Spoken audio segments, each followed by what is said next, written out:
Good journey, everyone. Welcome to Space Oats Live, a Star Wars podcast. I am the Crucial Crew member. Today is April the 9th, 2025, and we got a lot to talk about because I am getting ready to head to Star Wars Celebration. Um,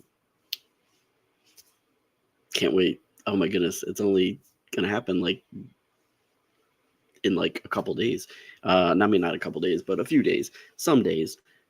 Going to be there off to Japan, and then next week, um, just a little over a week away, Star Wars Celebration Japan begins. So I am super excited about this. Obviously, I want to talk about Star Wars Celebration a lot, and just kind of getting an idea of what I'm going to do. And apparently, Maz wants to have in on this too. This is my cat Maz. She's so great. She's so wonderful. She loves to be in on the podcast. So hopefully she'll just lay down next to me. But yeah, so we're going to talk about Star Wars Celebration Japan. We're going to talk a little bit about just upcoming series. And I mean, most of this is going to be talked about at Celebration Japan, but things that I'm most excited about, things that I'm getting hyped up for, especially within this next week, because, we got Andor season 2 coming out right on this whole Star Wars Celebration week. So that's exciting, and I've been prepping for that with my favorite character. Yeah, we got 20th anniversary Revenge of the Sith coming this way. But you know what? The original Revenge movie, Revenge of the Jedi, which was the original title of Return of the Jedi, even though George says, no, not really. Not always the case. That's going to take us back to 1984 for Not Long Ago in This Galaxy. As you know, Not Long Ago in This Galaxy is a little segment that I do on this YouTube channel pretty much every day, except for my days off. But talking about something in Star Wars history. And yeah, you see these guys, right? This was a crew that was the only award given out for Return of the Jedi. Can't believe that, right? Star Wars actually got snubbed a lot at the Oscars back in the day because of just how George made his film. The Academy didn't really agree with how he did certain things, I think, and that's the reason why. But then again, it was different times. Blockbuster sci-fi fantasy films were not really the big thing, even though they were the big thing, right? Star Wars was the big thing. But Not Long Ago in This Galaxy takes us back to April the 9th, 1984. This was the 56th Academy Awards for films from 1983, including Return of the Jedi. And the category was special achievement. It was a special achievement award.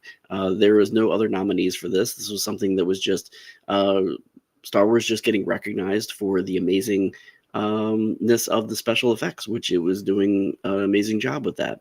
And so this special achievement award for visual effects for Return of the Jedi went to the winners who took part in this amazing film, the visual effects. They were the leads, really. They weren't really the only people in this project, but that would be Richard Edlund, Dennis Muren, Ken Ralston, and Phil Tippett, who are pictured here with the presenters of this award, Richard Cheech Marin and Thomas Chong.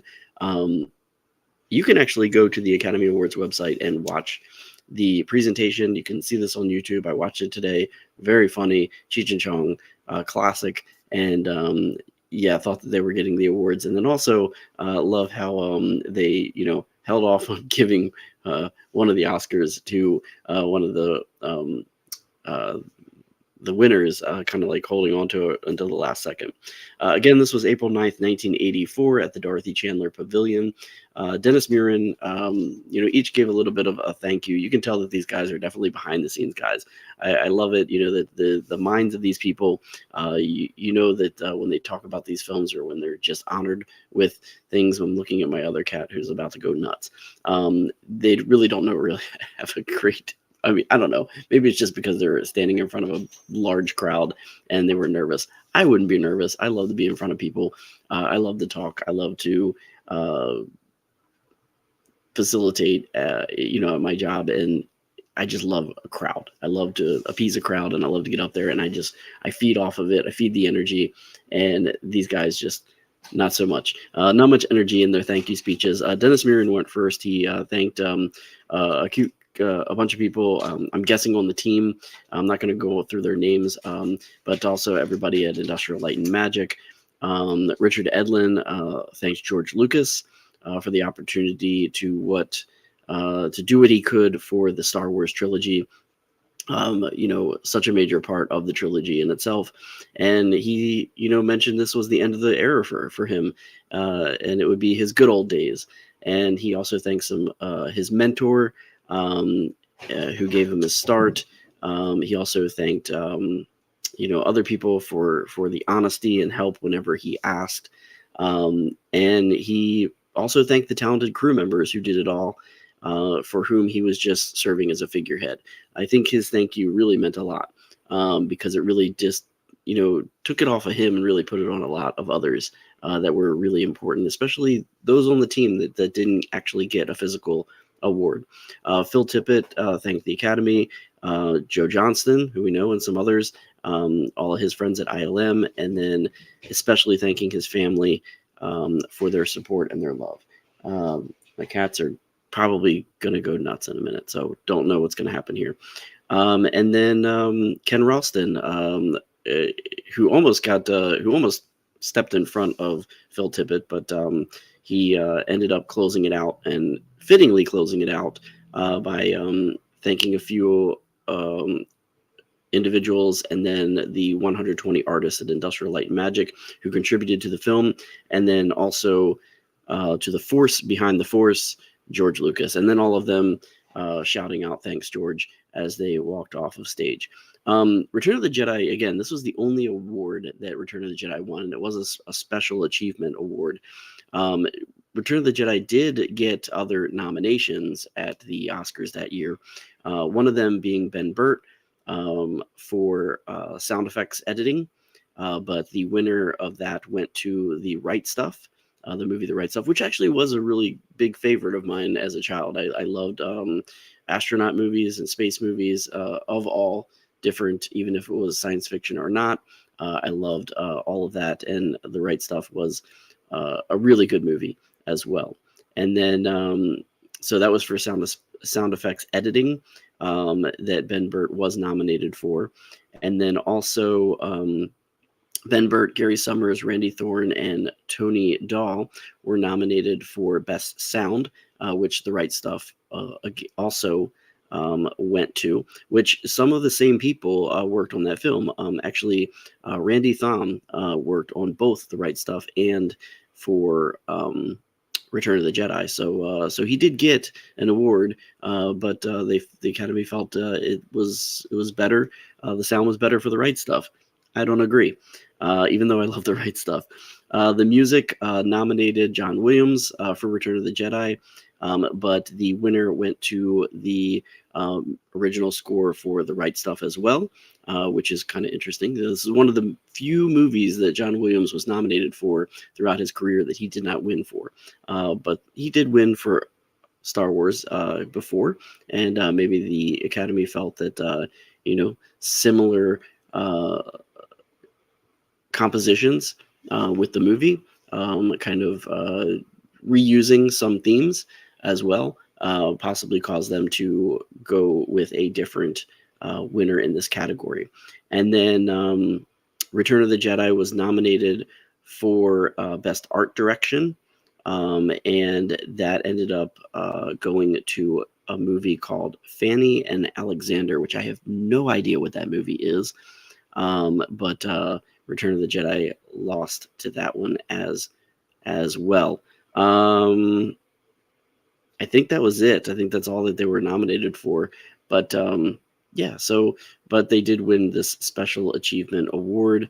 Of course, they would win a Special Achievement Award for the visual effects, which were amazing in Return of the Jedi, right? No CG at this time, and you had things like Jabba's palace, all these explosions, and the Sarlacc, and all the different creatures that were developed, and then that amazing space battle, the Battle of Endor, at the end, which had so many special effects as well. And I mean, hats off to Ghost Obi-Wan. Ghost Obi-Wan, right? Which was amazing. Yeah, so that happened there, and my other cat is going crazy. The one that I didn't think was going to be crazy is the one that's going crazy right now. But yeah, so that happened today, April the 9th, 1984. That Special Achievement Award for Return of the Jedi for Best Visual Effects. Who doesn't like great quotes? I mean, the title of this podcast, Hello There, definitely one of my favorites. I mean, Obi-Wan Kenobi, definitely one of the best characters. And it is the 20th anniversary of Return of the Jedi, right? And who doesn't love, some of the quotes from the movies and say them all the time? And I know this one, actually. This is the reason why Revenge of the Sith, this is probably one of my favorite quotes, because I tend to, every time I say hello there or see somebody, I do it in my best Obi-Wan voice. And I don't know if anybody has a favorite quote from the movies or quote from specifically Revenge of the Jedi. If you do, leave it in your comment. I'd love to hear it. StarWars.com actually released for the 20th anniversary of Revenge of the Sith the Say Hello There to 20 classic quotes from Star Wars Revenge of the Sith, celebrating this 20th anniversary of episode 3 with a collection of these. I'm not going to go through all 20 of them, but I'm going to go through some of my favorites that were actually listed as well. And obviously, number one is going to be the hello there line. This occurred towards the end of the film, I guess like the end of the second act, middle of the second act, when Obi-Wan confronts General Grievous on Utapau, and he drops down and basically surrounded by battle droids. General Grievous gives that famous line, "Hello there," I don't know. It almost seems like he didn't even know what he was going to do jumping, which is kind of funny because Obi-Wan always seemed to be this meticulously planned Jedi, kind of thinking things through, where Anakin was kind of like, just plan A, B, C, D, whatever it was. But I thought this was just one of those lighthearted moments for Obi-Wan where he kind of was like, did I do the right thing? Am I, he was just stalling until the clones got there, basically. He knew he was not going to, he was going to need help with this. So, but I love that moment. That was one of my favorite moments of Revenge of the Sith. Favorite quotes, definitely. And then a little bit later on, at the end of the Grievous fight, another just great moment from Obi-Wan Kenobi when he ends up taking out General Grievous and basically, shooting him with one of the blasters. And kind of looking at that blaster, throwing it aside, so uncivilized. It really kind of carries through to that moment when he's training Luke on the Millennium Falcon. Knowing that, the lightsaber is just a little bit more from a civilized age. So it kind of reverses that statement a little bit, which kind of gives that callback that you remember that moment with him and Luke of the elegant weapon that the lightsaber is compared to just the clumsy random blaster. So love that moment as well. And just two moments of Obi-Wan Kenobi that are just amazing and fantastic. Another moment that another quote that I really did love was in the beginning of the film, and I almost made this my quote for this episode. Was from Anakin Skywalker. This is where the fun begins, and I feel this moment right now because almost at Star Wars Celebration, and I feel that this is where the fun begins. Is anytime Star Wars Celebration is getting ready. And I went to Hollywood Studios yesterday, went to Oga's Cantina, hadn't posted it Instagram in a really long time, but posted some shots of me kind of blurred It was purposefully blurred with some cool cosplay that I came up with. I think it was cool anyway. I don't know. A lot of people came up to me and they wanted pictures, which can't do that at Galaxy's Edge. But it was a lot of fun, and this is where the fun begins. Anakin in the beginning, when they're flying into the war over Coruscant, and really cool high speed space battle that was amazing way to start off the film, and it just kept going then. And it just like literally is just setting the stage for Star Wars Celebration, right? And love this, and you see how he's changed all throughout the Clone Wars, from the Anakin of Attack of the Clones to now, and just so much more confident, and just stepping, but still having that fun, and just it's almost unimaginable that he's going to become the Darth Vader that we know him as at the end of the movie there. So love that quote as well. This one again is a good one as well, because the Obi-Wan Kenobi Anakin relationship that we first got hinted at in Return of the Jedi when Obi-Wan is talking to Luke on Dagobah, talking about when he first met his father, he was a great pilot, and just he was a good friend. When he says that line, he was a good friend, this moment in Revenge of the Sith really encompasses that, because everything that we've seen them go through, which at the time we didn't have the Clone Wars episodes, so we didn't really know all those stories in between Attack of the Clones and Revenge of the Sith. But even in Attack of the Clones, you already knew that there had been a lot of history with them, with that elevator ride up to Padme's apartment.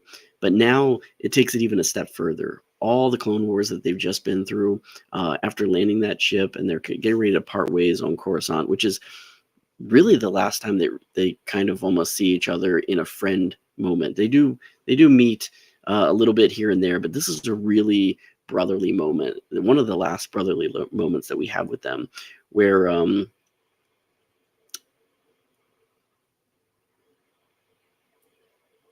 Anakin tells Obi-Wan, you owe me one, and not for saving your skin, for the 10th time. And Obi-Wan comes back another with a really fun response to it, saying 9th time, that business on Cato Nemodia doesn't count. A story that we really don't know about, an unspoken history, teased a little here, and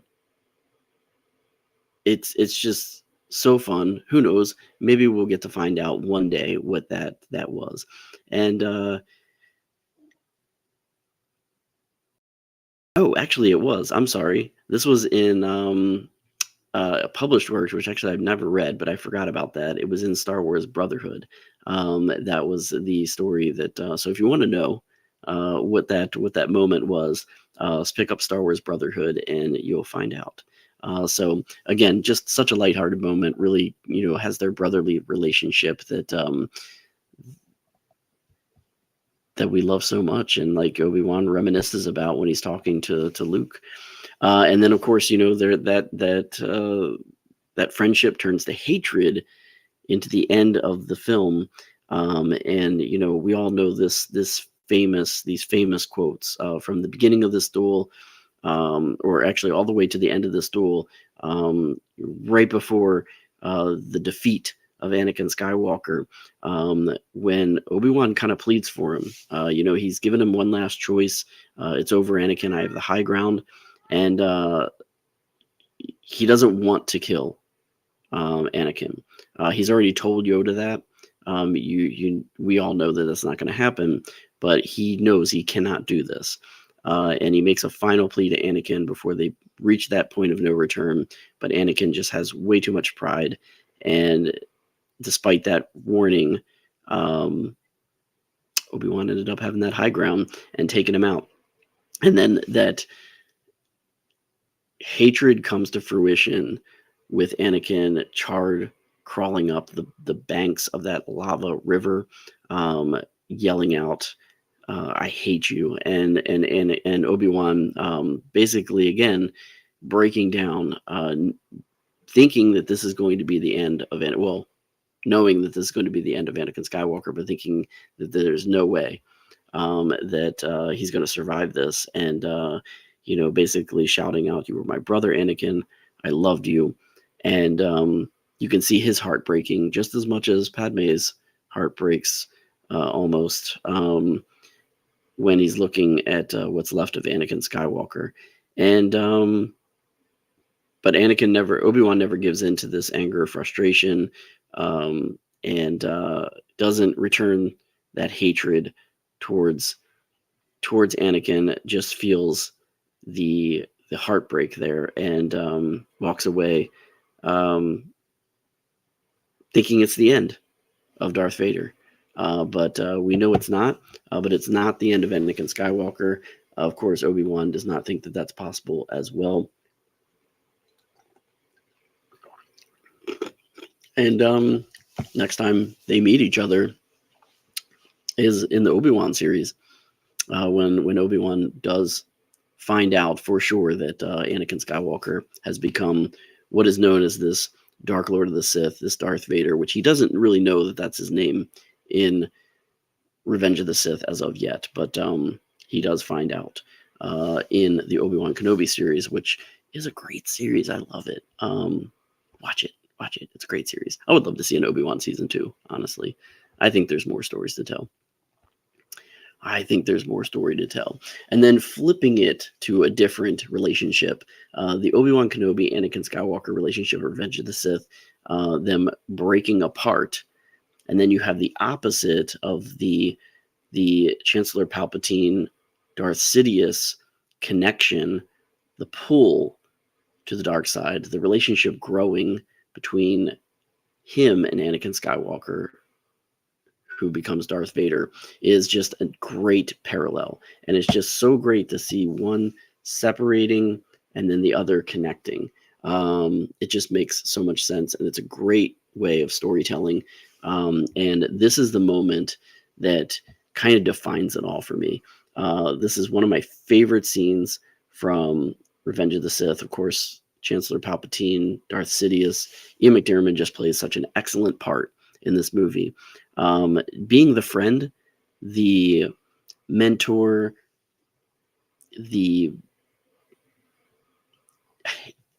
just the amazingness of what he does. And I love how he just coincidentally just brings up, did you ever hear the tragedy of Darth Plagueis the Wise? And then, the line, it's not a story that the Jedi would tell you. Unfortunately, it's not a story that anybody wants to tell, even though we thought we were going to possibly see it as a second season maybe of The Acolyte, but of course that was canceled. But who knows? Maybe because The Acolyte was canceled, maybe we're still going to get the story of Darth Plagueis.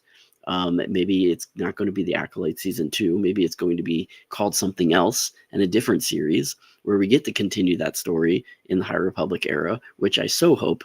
And it would be amazing to have that and to see finally this story of Darth Plagueis the Wise. That would just be fantastic. We got a little glimpse of him in The Acolyte in the end, and it just gave me goosebumps seeing that. And I would love to see a full story of Darth Plagueis the Wise. And of course, this is the same setting that we hear the other line that just gives me chills, especially now that we've seen all these background things that Darth Plagueis was doing, or not Darth Sidious was doing behind the scenes.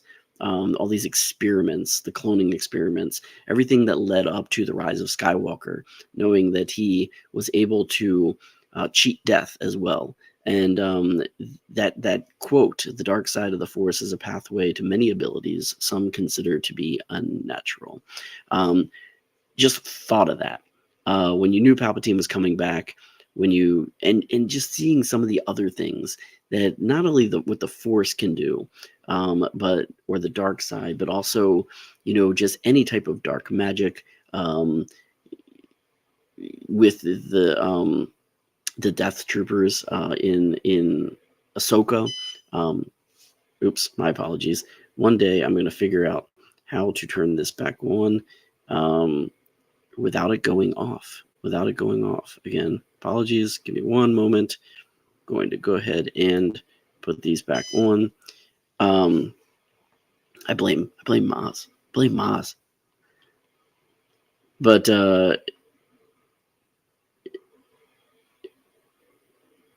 just that moment, that just how Palpatine preys on Anakin's fears, knowing what his visions are, knowing where he's going, and just in that quiet Galaxy's Opera House, implanting that seed that he has the ability to save Padme. And again, manipulating his emotions masterfully. And it was something that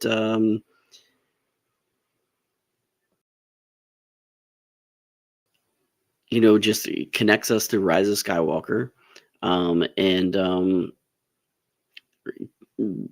pretty much repeating the same line to Kylo Ren in the future. And it just really does connect, kind of bookends the story in a way of Darth Sidious, which is just amazing.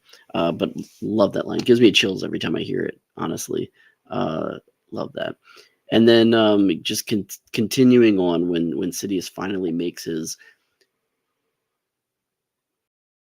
himself known to everyone. And when the Jedi confront him, basically saying that the Senate won't sit still for this, and his line where he just screams, "I am the Senate."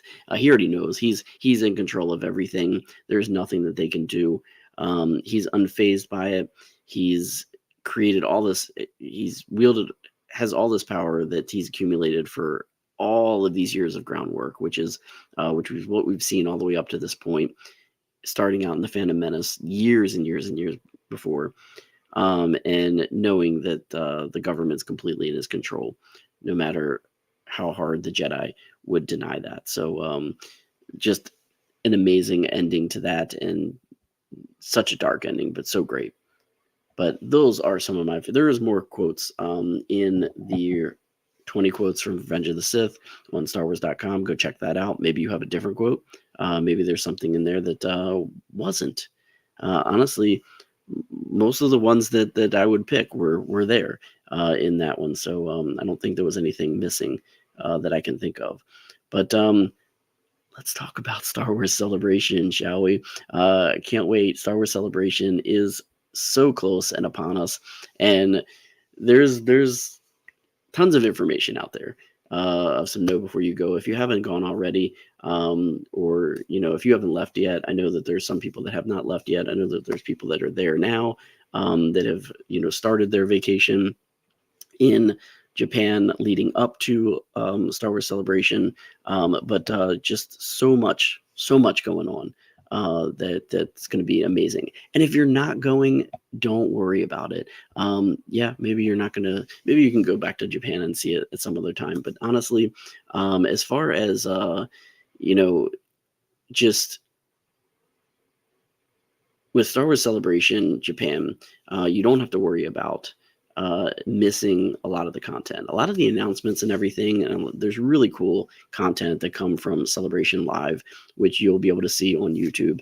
And I did it the first many years of Star Wars Celebration before I ended up going to Celebration Orlando in 2017. 2017. And it was a great way to get a lot of the new content. Some of the stuff was streamed, some trailers, things like that, but then there was other things that weren't shown, which is upsetting. But there is a lot of content that you get to see right from your home. So don't worry about really being there if you couldn't get there. There is so much to see just from home. So tune in. Maybe you'll see me there. Who knows? I don't know. Maybe I'll be at that live stage more than what I think this year. But what I'm most excited about is really the connection to the Japanese culture that Star Wars has. And there is going to be a really cool anime and manga pavilion, which is brought to you by Star Wars Visions, which super excited about because Visions Chapter 3 is coming out and will be released. and we'll probably get to see a couple episodes there. And there is a panel that I really want to go to with Star Wars Visions 3. But this anime and manga pavilion on the show floor, I'm looking forward to, because it really showcases the celebrates the Star Wars animation with Japanese sensibility, and I want to see anything that they have there. I'm scared though, because I know I can't really like buy a lot of stuff, and but really looking forward to the Visions anthology displays, the manga art, the fan exhibit that's there, and just getting a unique experience of all the artistic mediums that will be showcased. So that is definitely someplace that I'm really looking forward to, as well as so much of the other Japanese influence panels that are going to be there, and a lot of them are on my starred list to go to. So can't wait to do a lot of that. There's some cool merchandise that's going to be there as well, and I don't know what I'm going to pick up, what I'm not going to pick up.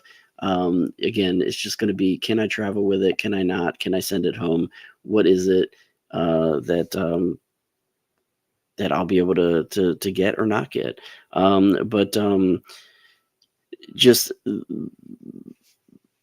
the store, the show floor, all of these, things that are going to be available, these toys, treats, collectibles, some of the first to market things that are going to be there. I love just going around and looking at all that stuff. There's no way I could buy it all. If I could, I probably would. But some of the things that I'm really, really interested in and looking at is, and I don't know how I would like travel with this back home, but one of the coolest things is, and a lot of this is inspired by the art that's on the badges as well, which is really neat. But I love this Yoda Shoshin Japanese lantern. Again, this is the badge art for Yoda. I don't know which badge this is. I still have no idea which badge, which characters are going to be on my badge. But this is a really cool one. The Yoda really having a lot of Japanese inspiration with these badges, which I did do a showcase on the badges throughout a couple of Space Oats live podcasts before, so you can check back in, or you can look at StarWars.com and look at the badges. So this is also pretty neat, and I think this is actually just like a small display, and again, a lot of this is reminiscent of the badge art, but this looks pretty cool, and this would be something that I'd pretty high up interested in, because I think it might travel well. And I think it would be a great display of some really cool Japanese inspired or Star Wars inspired Japanese art. But this is the Byobu Japanese folding screen. And, it has Obi-Wan, Anakin, Queen Amidala, Luke Skywalker, Princess Leia, and Darth Vader on it. I don't know if I guess it's maybe the same on either side. Not really sure. But that looks really, really neat. I could actually do this full screen. It would be amazing. But that would be a cool little display if it's a little just like a desk display of some sort. There's a couple different Japanese fans there, but and one of them has the celebration art on it, but this one really caught my attention, and it's really more of an artistic piece, again taken from the badge art, but it's the Ahsoka Sensu Japanese fan. So this would be something that kind of interested in as well. It'd be a great display piece in my home, and I don't know, that might be a piece that I am looking forward to getting. And of course, one of the things I definitely love every time is t-shirts. I'm a big t-shirt fan, and there's two of them that are going to be there that are most excited about. The first one is the Death Star over Endor t-shirt, but kind of having that the same coloring as the Celebration Japan art, but the reds and the blacks really looking cool there. And I think my favorite of the two though is this one, and this one is the X-Wing brush t-shirt. I don't know what it says in Japanese there, but I love it. The X-Wing flying away from the Death Star, pretty cool. So yeah, those one of those two or both of those are definitely going to be buys for me if I can get to them. This is a definite one too, but again, it's ceramic, and I don't know if I'll be able to get this home without it, breaking. So I don't know what I'll do, but I would love to have this. And this is the Darth Vader Cherry Blossom Limited Edition porcelain sculpture by Ladro. And yeah, I'm loving this. The front, just that white Vader, the red lightsaber, the cherry blossoms on the backside of the cape, and then on the inside of the cape, and then the backside of the cape, having the cherry blossoms with Mount Fuji, which is very inspiration for the celebration art. So really, really cool. And then of course, if you love Star Wars Visions, which again, that's going to be showcased a lot with Visions Chapter 3, but it all started with the episode that the Ronin episode from the Duel, and Star Wars The Black Series, the Ronin and R5D56 by Hasbro is going to be released.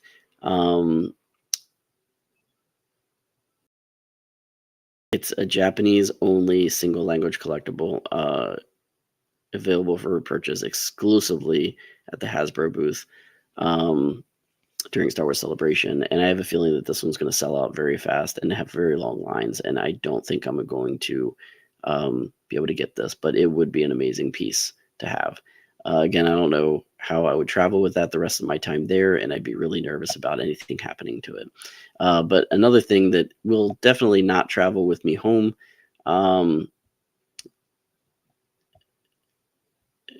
but will enjoy a lot there, is all the different Japanese treats that are going to be there. There's going to be a lot of exclusive treats, so I've heard, and little food items that are inspired by Star Wars. So can't wait for that. I'll be taking a lot of pictures of those, I'm sure. And that's going to be something that I'm just going to enjoy in the moment while I'm there. I've been thinking about doing this, but I don't really know if I'm going to. This is on April 16th, which I don't even know when April 16th is. I think it's on a Thursday night. I think it's before Star Wars Celebration. Let me see. When is April 16th? April 16th is, it's on the Wednesday night. Oh, that's when I get there. So I don't know if I'm going to do this or not. But this is Star Wars Night. Star Wars Night, kind of, they do this in California, I believe, for some baseball games. Actually, I think they do it in a couple different cities. But Star Wars Night on April 16th. This is the Chiba Marines baseball team is going to be hosting this with the Nippon Ham Fighters at Zozo Marine Stadium on Wednesday, April 16th. And they're going to have Star Wars themed videos and music, as well as exclusive photo ops there at the stadium. Looks pretty fun. I don't know if I'm going to be able to make that one because I'm probably going to be exhausted from the flight. But you know what? If I'm not, who knows? Last minute pickups. I think there's still tickets available. I did look. So that would be something that I could possibly jump into. And another really cool offsite happening is the Star Wars in concert screenings. These are going to be at the Tokyo Garden Theater on April 18th, 19th, and 20th. So that's Friday, Saturday, and Sunday, the nights of the celebration. And I think the only night I am free is Friday night. As of right now, because I have the 501st Bash that I'm going to on Saturday, and then Sunday we have a Star Cruiser meetup that's happening, which then I also travel to Disney to my hotel to check in and have to get up very early Monday morning. So this is going to be really fun. I'm going to be like worn out. But anyway, each night they're going to have one film from the original trilogy presented. So on the 18th and 19th, you're going to have Star Wars A New Hope, Star Wars The Empire Strikes Back on the 19th as well, and then Star Wars Return of the Jedi on the 20th. So I don't know. I don't know if I'm going to be able to get to that or not, but it would be really cool. And if I did, it would be Friday night that I would do that. So I don't know if there's any tickets available still for that anyway. Have not looked at that. But I am going to Disneyland, Tokyo Disneyland, and the only thing that Tokyo Disneyland has is Star Tours. So Star Tours: The Adventure Continue is going to be at Tokyo Disneyland. So it has been recently updated to have all the new scenes, which I've seen them all anyway, being here at Disney World. Yeah, it would be cool just because it's presented in Japanese. So C-3PO, 6 million forms of communication. I guess one of them is Japanese. We know for sure now. Well, we have known for sure. And yeah, so that would be fun. I can't wait to see. I'm definitely gonna record that too. I don't know what scene I'm gonna get. Probably gonna ride it only once, but definitely doing Star Wars when I go to Tokyo Disney. My Tokyo Disney will be on the Monday after Star Wars Celebration. So yeah, and that is it. But I just can't wait. I can't wait to just meet up with friends, meet new people. And like I said, you know, we got Andor season 2 coming right on the heels of it. Can't wait to see you know, what's gonna be happening with anything we get to see with Andor season 2. But Mon Mothma, I've been doing Mon Mothma episodes, just backstories and things like that, leading up to watching Andor. You know, I've almost finished Andor season 1. But just going back in time and just looking at her episodes really in the Clone Wars right now, I've been watching. And just it's just amazing just to kind of see her kind of like start with her consciousness of what's going on in the empire, in the Galactic Empire. And when she's this young senator from Chandrilla, and you know, just very outspoken, supporting diplomacy over the war, showing concern around the Republic's increased militarization, consolidation of power by Palpatine, and then yeah, how in those episodes you see her collaboration with different members of the Galactic Senate, like Bail Organa, Padme Amidala, the issues including the neutrality on the conflicts of Mandalore, curbing military spending, opposing consolidation of galactic banking under Chancellor Palpatine. Just loving all that stuff, and just like seeing little hints of her, what she's been involved with, how it kind of grows into where we really eventually see her in Andor season 1, which really catapults her story, and you know, gets us to where we see her in Return of the Jedi, and then ultimately, well, also in Rogue One, and then ultimately, you know, surviving out of that, and we see her in Ahsoka as well. So, pretty amazing story, awesome character. Love Mon Mothma, and I love Genevieve O'Reilly's take on the character. Can't wait for Andor season 2. That is it for me. You will not see me for a few weeks because I will be in Japan, celebrating it up and just exploring Japanese culture. So, love you all. Have a great night. Thank you for watching this Space Oats, a Star Wars podcast. Until next time, I'll be doing Not Long Ago in This Galaxy a couple more times before I head out. So watch there. Subscribe, like this video if you do so, please. Thank you very much. Leave some comments on what you would love to see at Star Wars Celebration if you're not going. Maybe I'll go take a gander. Maybe you'll inspire me to do something. Remember to do something Star Wars. Watch some Star Wars, listen to some Star Wars, read some Star Wars, play some Star Wars, do something Star Wars.